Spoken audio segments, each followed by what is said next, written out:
Morning, it's Mel and Tony. Mel, how you do?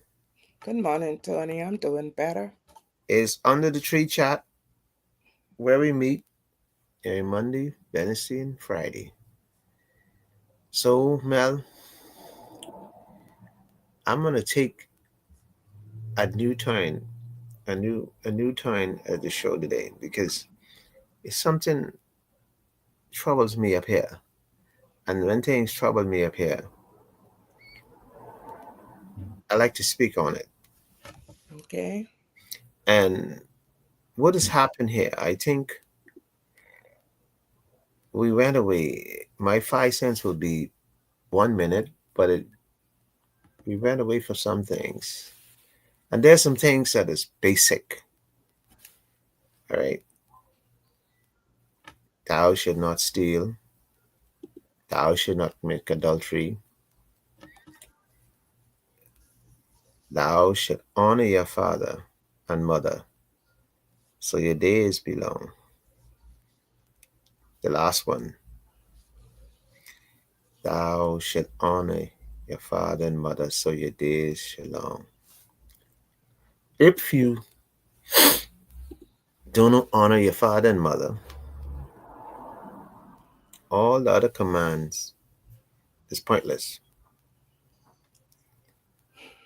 Because if you steal from your parents, you're not honoring them. If you disobey your parents, you're not honoring them. If you row with your parents, you're not honoring them. The country has gone haywire because we're not honoring our mother and father.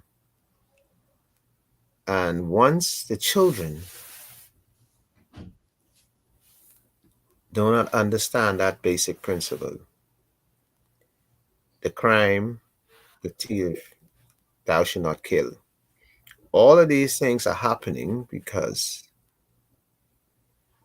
your parents, you're not honoring them. And some people, the old people say, God turning their back on you. You know, that's what people say, God turning their back on you. Because you're not honoring your parents. And when it means that, that means the whole life you live then after that is destruction. Simple things. Honor your father. That's what killing our nation. We're not honoring our father and mother. So our days belong. That's why all the young people, all the young men are dying. Let me say that again. So our days belong. So our days belong. That means all these young boys getting killed on the street is because they're not honoring their father and mothers. Boy, behave yourself. Boy, where you going? Boy, why are you doing this? And you not obeying and honoring your father and mother. That's my 5 cents. That's where I take it from this morning. Hmm. Okay. All right. I guess we can kind of tie that into living in your lane, huh? Hmm. Hmm. There is a place for children in families Hmm. in the order of the human generation, and it is important that we focus on being in the right place, having the right mindset, and following the principles that will establish health, wealth, longevity, and of course, prosperity. Hmm. Um, and so I think it is a very timely 5 cents in terms of looking at where we are positioned in our lives. Hmm. And, that also ties in with our health,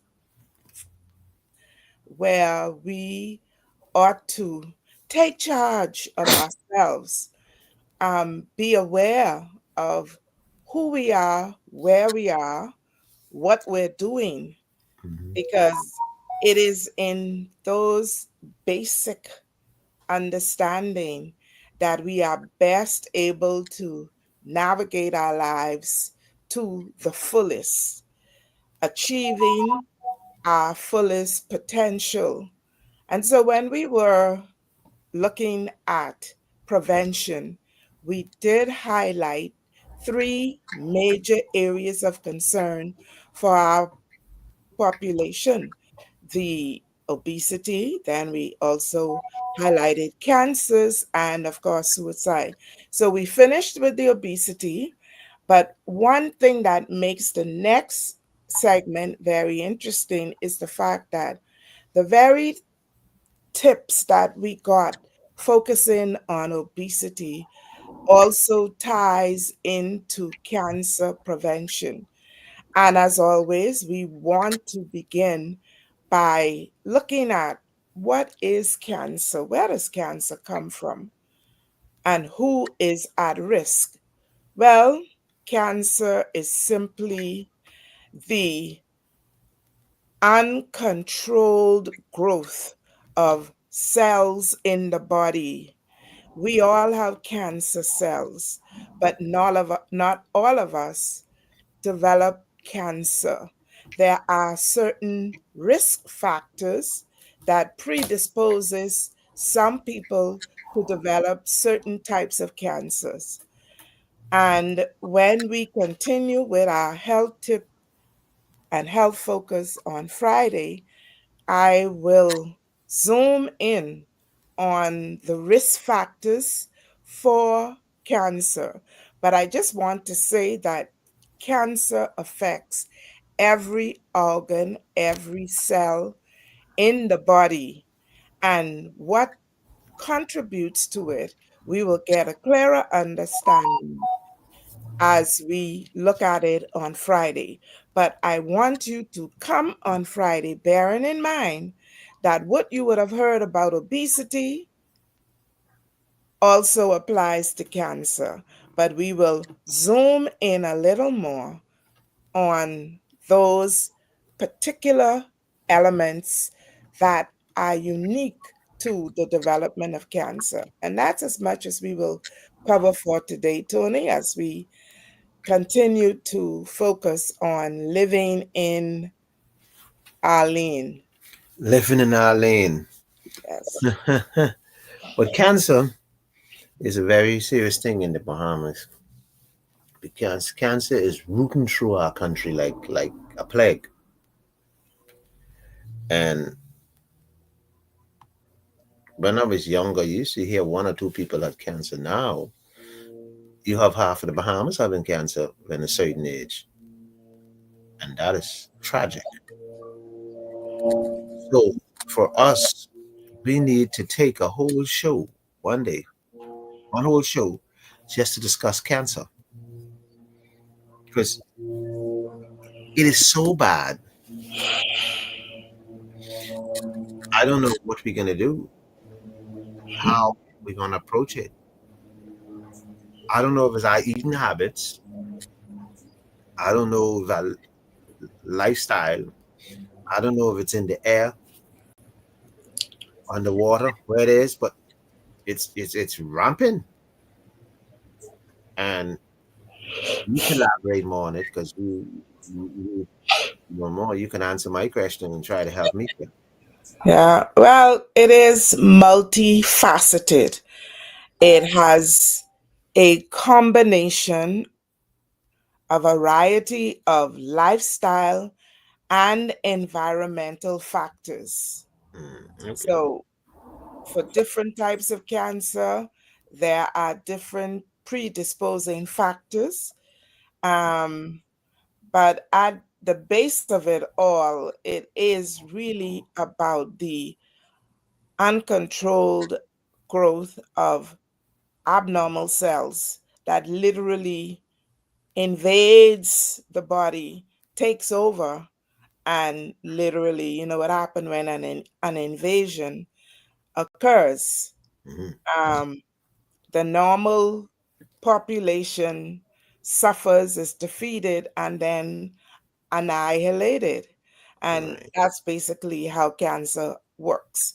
Um, Mm. it starts in one small area, and if it isn't detected and addressed um, in a timely fashion, it will destroy.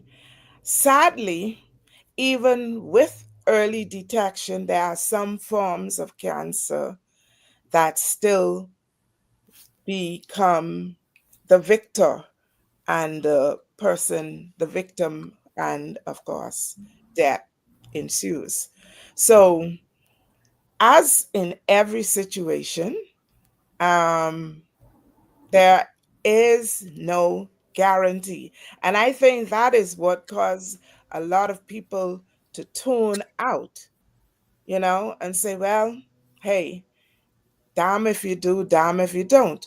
But I personally believe that if you were to adopt the right approach, prevention, for the sake of it, for the quality of your life, you know, you definitely will be able to embrace whatever comes your way, because then you will be walking in the path that is your fate, FATE. Mhm.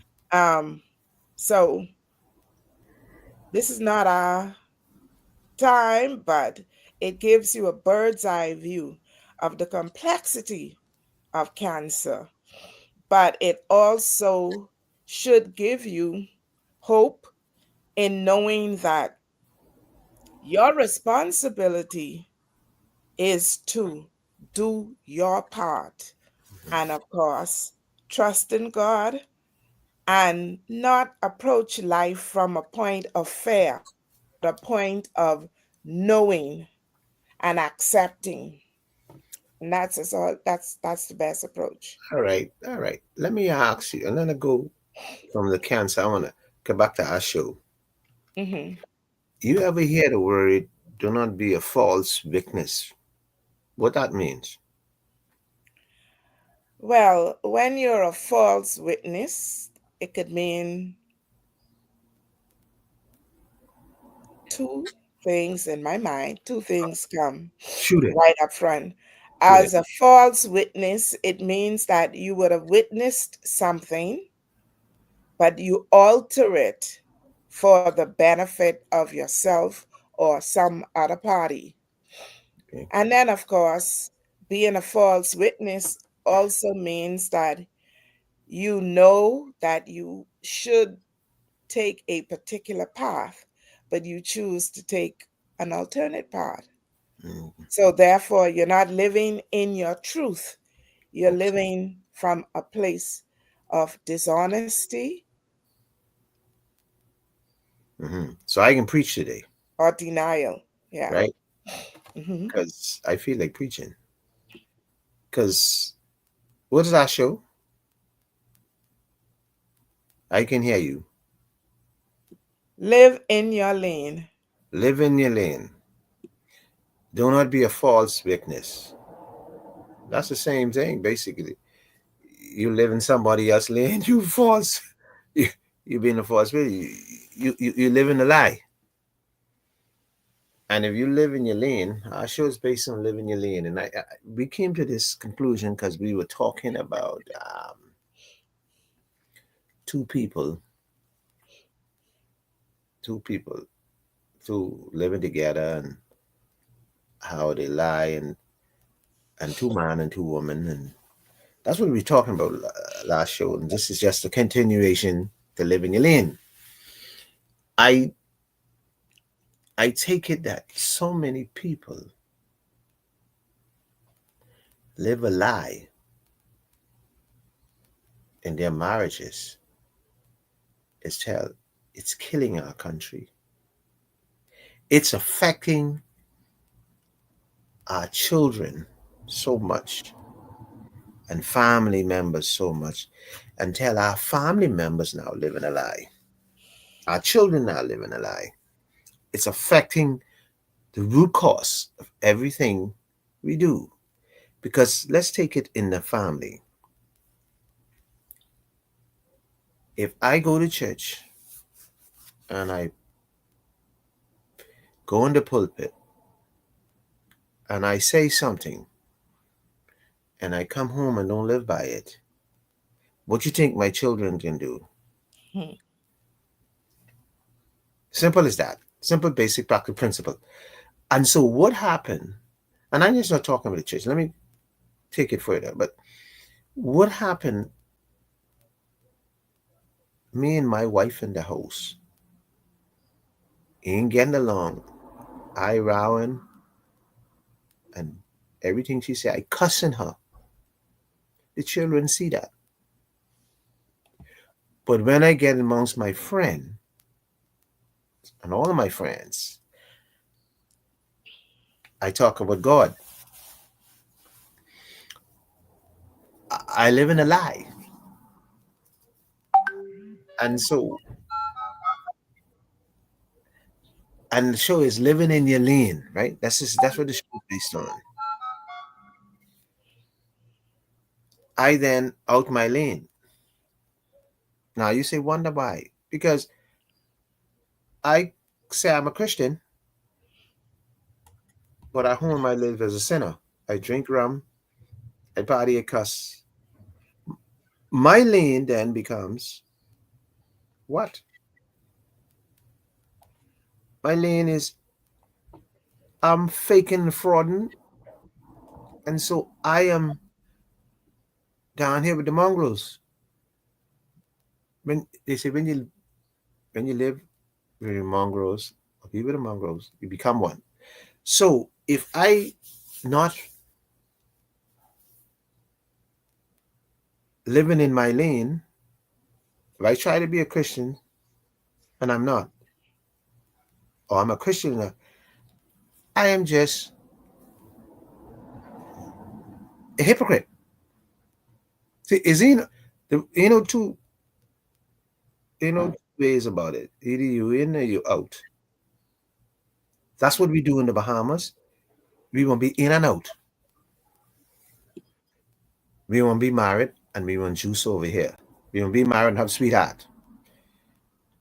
Because our body is telling us that one woman is not enough. Or our body is telling us that I am not happy at home, so I got to go outside. I ain't fixing nothing.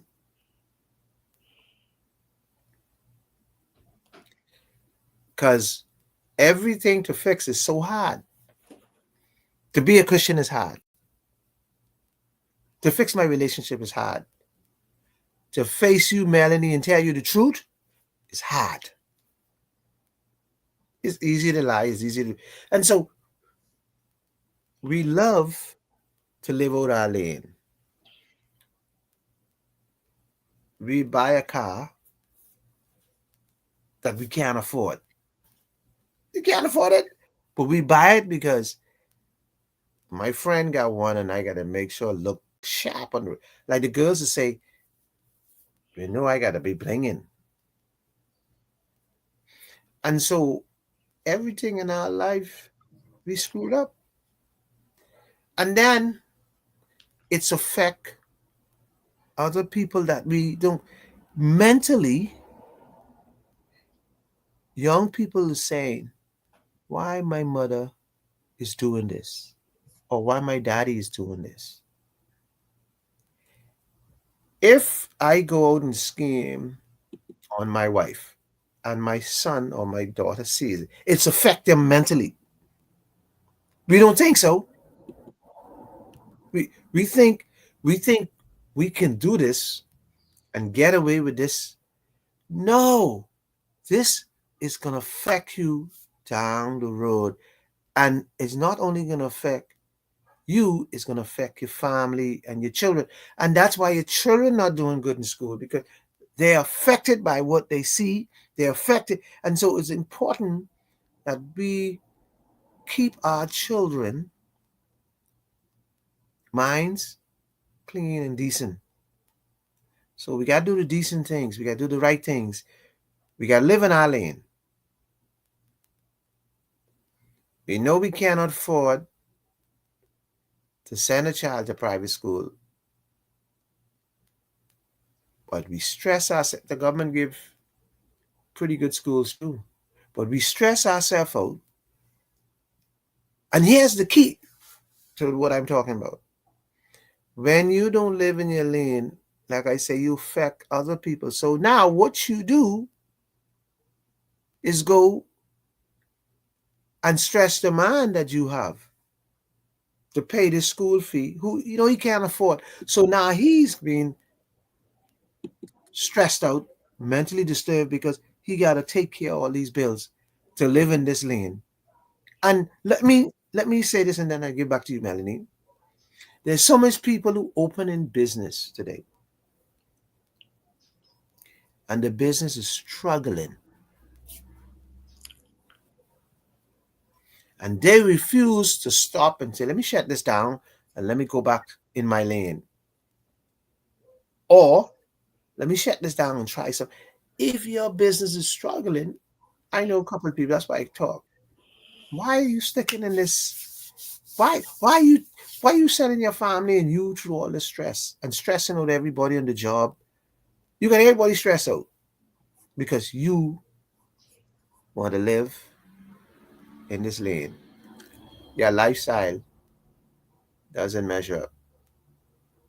Now, I can say this. If you go out and somebody become pregnant in a relationship, both of you decide this. Not one, because when you shake on top of this woman, both of y'all make this decision. Both of y'all have this kid. Both of y'all responsible. In this lane, living in this lane, you cannot throw your children on somebody else or your child on somebody else, because this is your child. So you have to live and take care your child. This is your responsibility. You got to stay in your lane. If you only could afford to send a child to the nursery, do that. Why would you go out and get somebody to come in their house and you can't afford it? And every week you got to scrap for this money, and every week you telling the person you hire, I give you this $50, but I can get you next week, because you now disturbing that other person's life, because that other person work for money she can take care of her family. So it's a trickle down effect. So we got to learn to stay in our lane. We the race of the Bahamian race, all of this not staying in your lane is affecting society also, because when you don't pay, hire a man and you don't pay, or a woman don't pay, and they decided to break up your car and flat your tire, and it happens every day. I am from the ghetto. I see it every day. Every day. And you might wonder why people fighting on the street and the woman fighting and the man. And you think it's a wild, wild west, but they fighting for survival because they has given their service and they can't get paid. So, Mel, I leave it to you. But I start with honor your father and mother so your days be long. Thou shalt not steal, thief. Thou shalt not watch your neighbor's house. I was thinking you. Thou shalt No, that can knock me. But you must love. You must love your brother and be your brother's keeper. And anytime, and this my last, I save it for last. The topic is again of your lane. Live in your lane, right? Now watch. If you know you cannot afford the woman you have, you know you can't afford. Why would you pick a woman you can't afford? Why would you try to impress this woman from day one that you could spend your $500 every week to give her?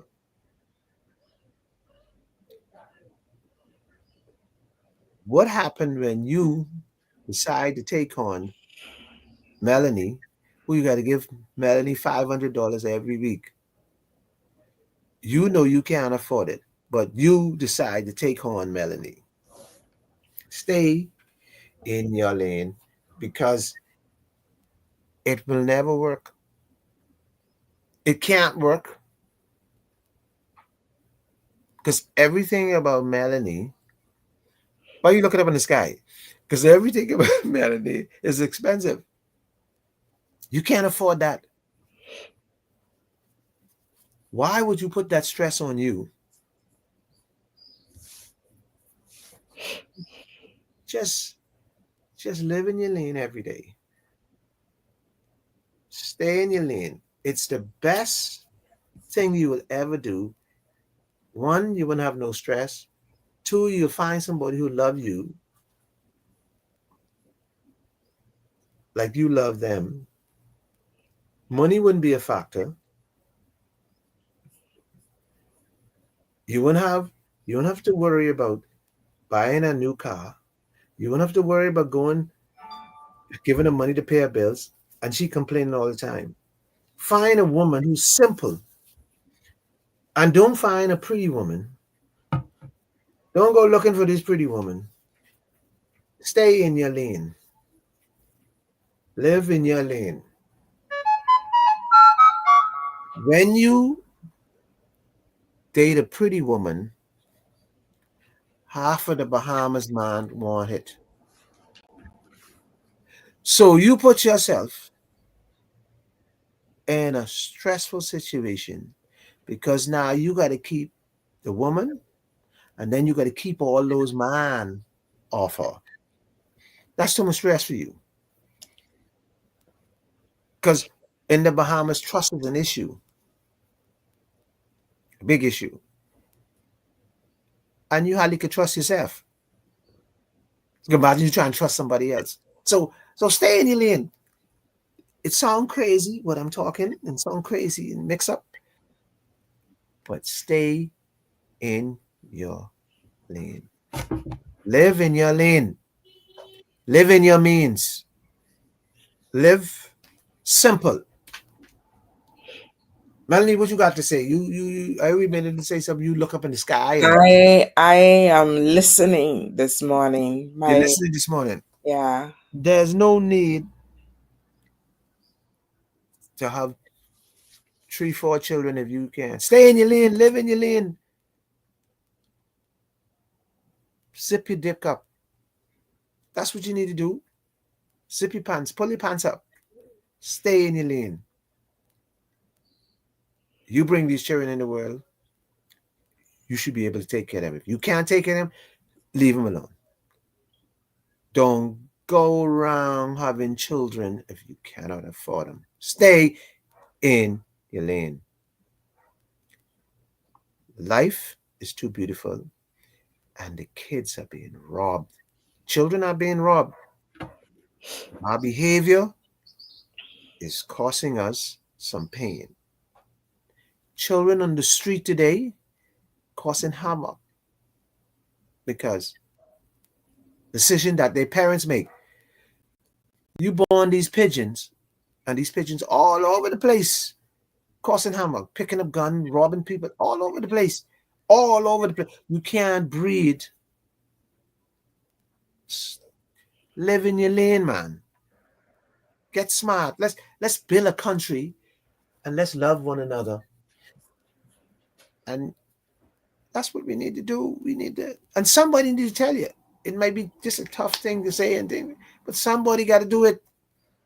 See, from the pulpit, you can't scream and shout. Sometimes the pulpit has to do more teaching than screaming and shouting. And the message has to be one that resonates with young people so they can understand. You cannot give a sermon or a speech with things that people don't understand. Most times you might be on target, but your delivery don't be right. So you got to bring it simple sometimes, just basic, some bring it down to the ground so kids can understand that decisions you make will follow you for the rest of your life. I talk in my heart. I study that. I just talk in my heart this morning because I want to live in a society where everybody is being treated equal. Everybody's could live a good life. I don't want no crime. I want to live in a society with no crime. I know it might be impossible, but that's where I want to be. I want to be where I could walk across to my neighbor. If I don't have no rice, I can ask and get some rice. I want to be able to help my neighbors with their children, to grow them up to be productive citizens of our country. I also want to live in my lane, live where I don't have to be stressed. I don't have to be worrying about tomorrow if I could pay my light bill. And so try to get your mind and get this thing right. Make good choices. Make good choices. Oh, that's my make good choices. Melanie, you collaborate on this. Make good choices. You know, and that's it, Melanie. I kind of little disappointed in my country. I kind of disappointed the way we going because so many people trying to be. I give you an example of something. Everybody wants to be the boss. I got you. Everybody wants to be the boss. Everybody wants to have big house, business. Everybody want to be a politician. Everybody want to be seen in it. This is killing our society. I know you want to be great and you want to accomplish and this and that. And nothing wrong with trying, but let's tone some of this down. Let's live in live for the day. You know, when you hit the age of 60, 62, 65, your days will be you can't do the same things you did when you was 30. You feel it in your body, and when you wake up in the morning, you feel it. So it tells you something that you must change direction. So now we have a show today, living in your lane. And so when you hit the age 60, 62, 65, you have to now live in your lane. You can't have sweetheart no more. Gotta live in your lane. You can't spend crazy because you're having medical issues. You can't do the things you used to do because you have grandchildren. So You have to now live in your lane. The only thing now in these age is seek God's guidance. And that's where you should be. I close my show right there. Melanie, I done. Anything you want to say? No, Tony. All This is right. what Is they Mel do. is Mel and Tony under the tree chat where we meet every Monday, Wednesday, Friday, 7:15. Folks, enjoy this beautiful day that God has given us. Let us rejoice and be glad in it. And I say amen to that, Melanie. And have a good day, everybody. See you on Friday. Yes, ma'am.